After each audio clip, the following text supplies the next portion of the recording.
los gobiernos, la palabra familias en plural, porque consideraban que era inaceptable que se pudiera incluir en plural familias. Para nosotras, hablando de cuidados, y para nosotros es muy importante hablar de familias. Estamos hablando de que se compartan en las familias los trabajos. Las familias están constituidas por una diversidad de personas y cuando solamente se pone el acento en las mujeres y las niñas, hay que agregar a las niñas porque muchas niñas están también cuidando, entonces no se reconoce que hay muchas más personas en las familias que pueden compartir estos cuidados. Un concepto adicional que cuestionaban era el de interseccionalidad. Y sabemos y lo hemos vivido que cuando uno utiliza estos términos en ocasiones nos dicen ¿y de qué se trata? ¿De qué están hablando? ¿Con qué se come? Cuando hablamos de interseccionalidad, ¿a qué nos referimos? Y es importante subrayar que hablar de interseccionalidad en un documento es fundamental y también en nuestras decisiones en políticas públicas y en los presupuestos, porque visibilizamos la condición de cada quien. No todas ni todos tenemos las mismas necesidades ni requerimientos. Hay quienes tienen condiciones mucho más difíciles y complejas y la interseccionalidad a la hora de tomar una decisión nos permite atender todos esos requerimientos. Por ejemplo, si hablamos de mujeres en abstracto, no estamos visibilizando, por ejemplo, a lo mejor referirnos a una niña que vive en una comunidad indígena, en una zona rural empobrecida y que además está sujeta a múltiples condiciones de violencia.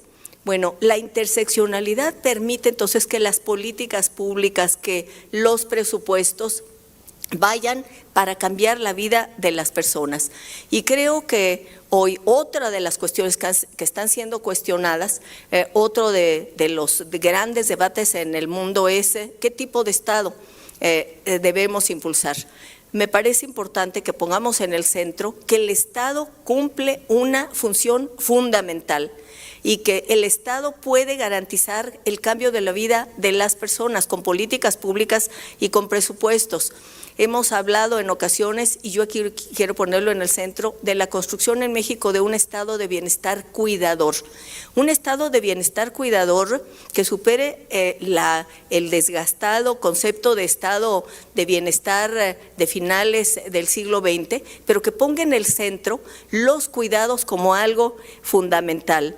Y me parece muy importante que además, cuando hablamos de presupuestos, pongamos en el centro la posibilidad de que se garantice un modelo de cuidados en México y un sistema en el que participen distintos actores. Quiero reconocer que cuando se habla de la flexibilidad laboral, de conciliar vida laboral y mundo de trabajo, hay una decisión de Estado.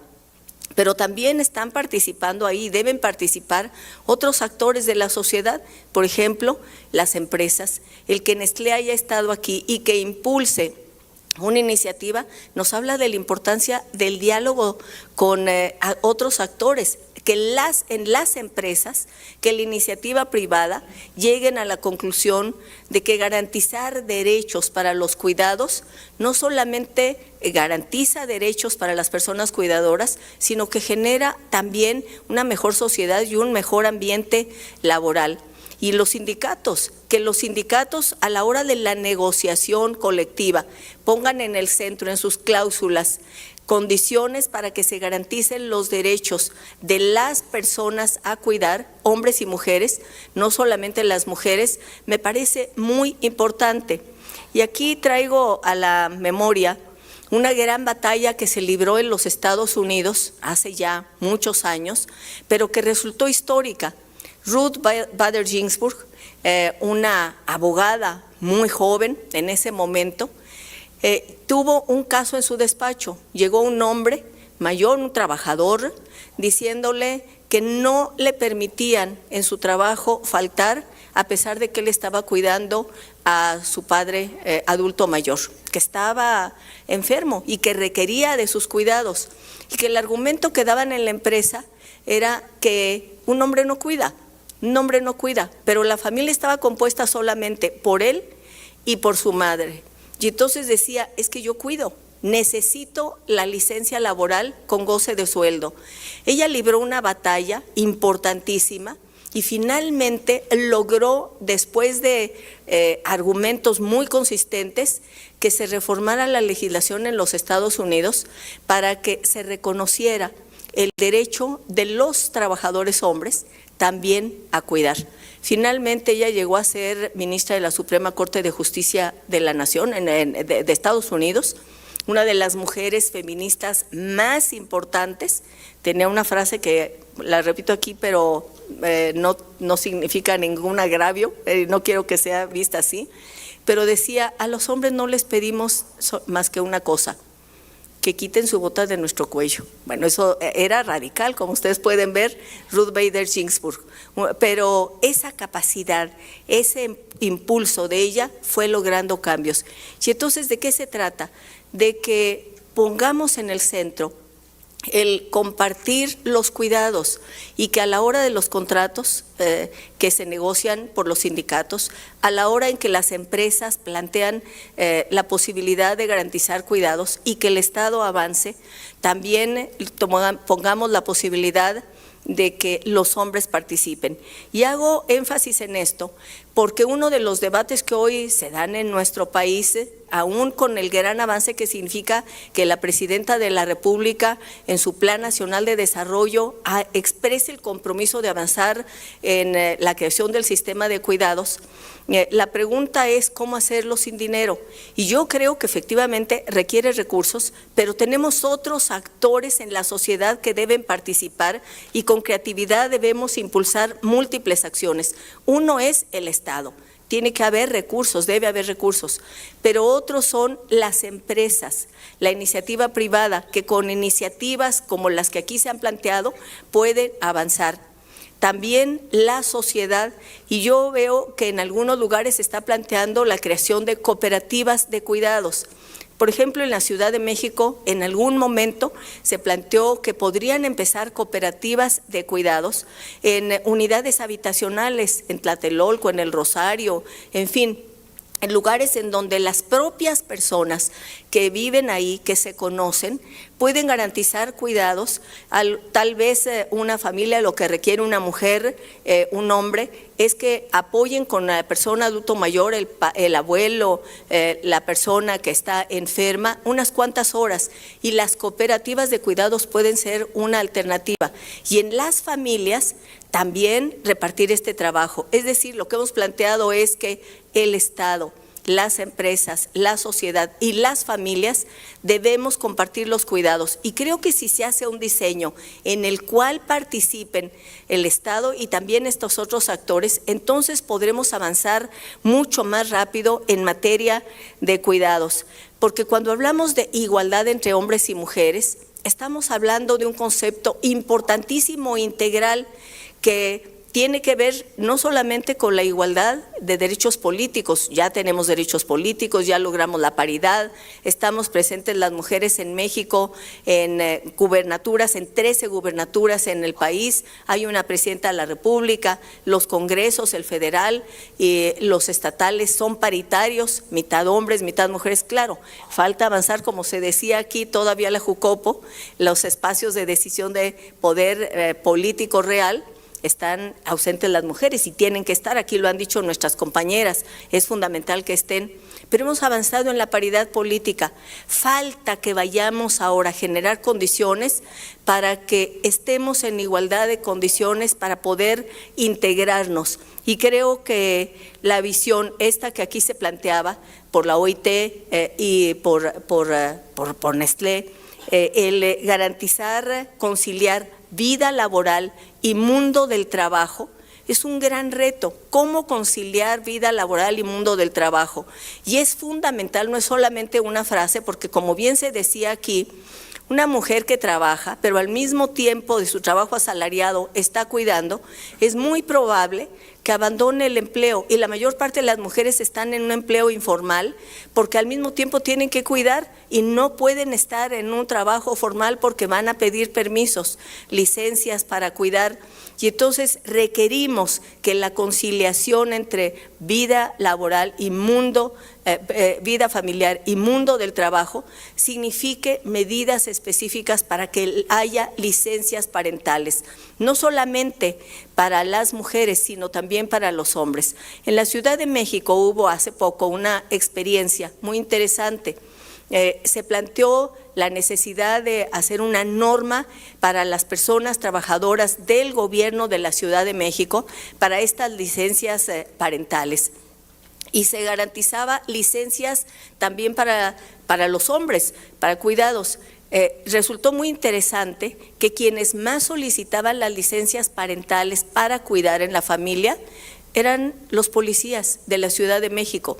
Claro, se diseñó un modelo para verificar que efectivamente estaban otorgando cuidados en la familia, que no era una licencia para irse con los amigos, sino que era efectivamente para cuidar. Pero estos modelos se pueden impulsar y podemos entonces ir avanzando. Creo que si hacemos eso, entonces estaremos garantizando no solamente compartir los cuidados, porque las mujeres, además de que cuidamos, compartimos otra condición de la clase social que sea, claro, con diferencias, pero compartimos otra condición, pobreza de tiempo. Las mujeres no tenemos tiempo, carecemos de tiempo propio, porque tenemos una múltiple jornada de trabajo y estamos cuidando. Empezamos a cuidar desde la madrugada, terminamos a medianoche, los fines de semana seguimos cuidando, las horas y los días de vacaciones seguimos cuidando. Y esto es agotador, estamos cuidando y por eso es importante que se concilie y que se comparta. Yo diría que el compromiso que debemos hacer no solamente es avanzar en el Sistema Nacional de Cuidados y en los sistemas locales. En el ámbito local está avanzándose tal vez mucho más rápido. Hay ya varios municipios en donde se están diseñando modelos de cuidados. Hay varios estados de la República en donde se han aprobado reformas constitucionales y se está avanzando en diseñar sistemas de cuidados a nivel estatal. Y yo creo que hoy tenemos la oportunidad de avanzar, sobre todo con un incentivo, el incentivo nacional. Pero a mediados de este año, como ya se decía aquí, se llevará a cabo en México una reunión muy importante por los 30 años de Beijing. Los 30 años de Beijing pusieron el acento en muchas causas, pero una que yo quiero resaltar y termino con esto, es que se planteó visibilizar el valor de los cuidados. Fue una mexicana, fue Clara Hussidman, quien en la delegación de México presentó la propuesta de que en las cuentas nacionales se contabilizara el valor de los cuidados. ¿A cuánto equivale? Y claro, como ella misma lo ha relatado, en una redacción rebuscada que realmente era muy difícil de entender, pero decía que se pudiera considerar la posibilidad de que se contabilizara el valor de los cuidados en las casas.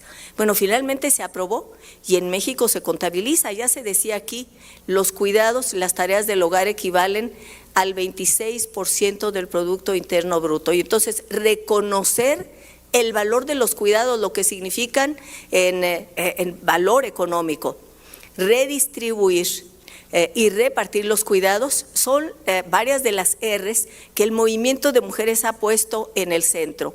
Yo termino señalando que además uno de los compromisos que yo aquí expreso y que en el Senado seguiremos insistiendo es que se ratifique el convenio 156, porque se ha firmado pero no se ha ratificado y es sobre las responsabilidades de familiares, de trabajadores, de trabajadoras en el ámbito familiar.